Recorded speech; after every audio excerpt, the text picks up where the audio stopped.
My name is Alfred. I am born here in Langa. I've been here now for 52 years.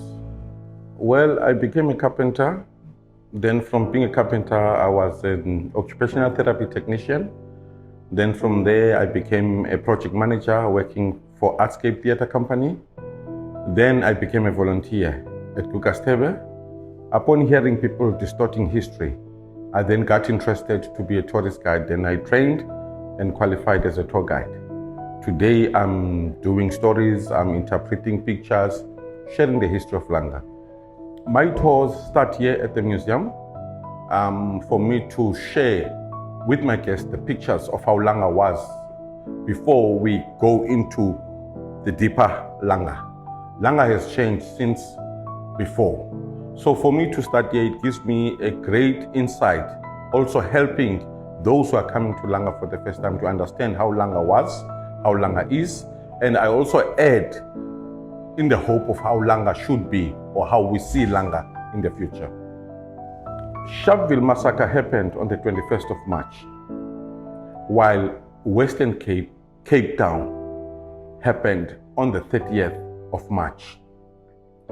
There's a reason why it did not happen on the 21st. Those reasons were political.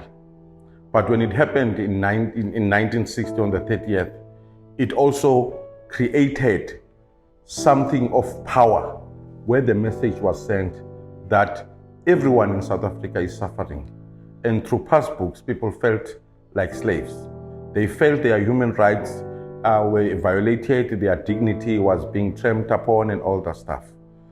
We are going to be commemorating the 30th as South Africa is celebrating or commemorating the 21st. We are also going to be putting Langa on the map so that people understand that it was not only Sharpville that had a massacre. Cape Town, Western Cape, Langa, all of those people were part and they suffered just as much. This year, Langa turns 100 years.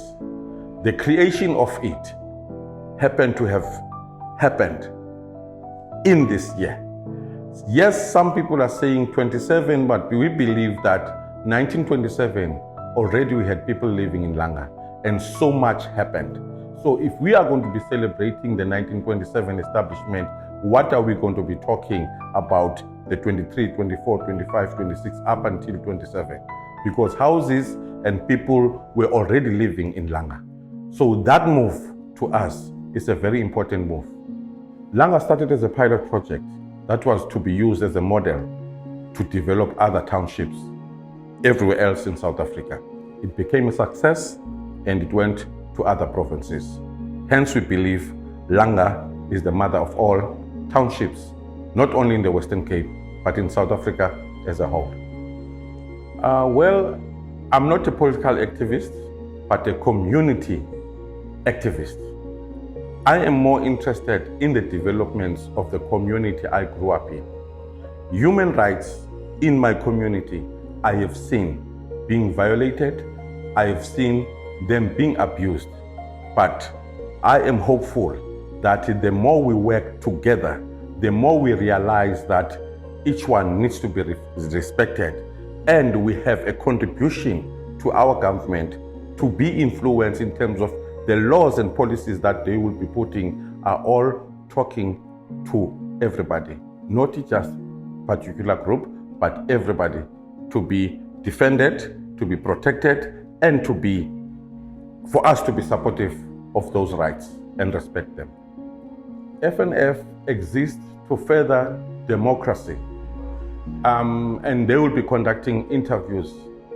Those interviews will be done to our local people to find out how best they see democracy, how it works, and how they hope to see it happening to further all their ambitions and all that.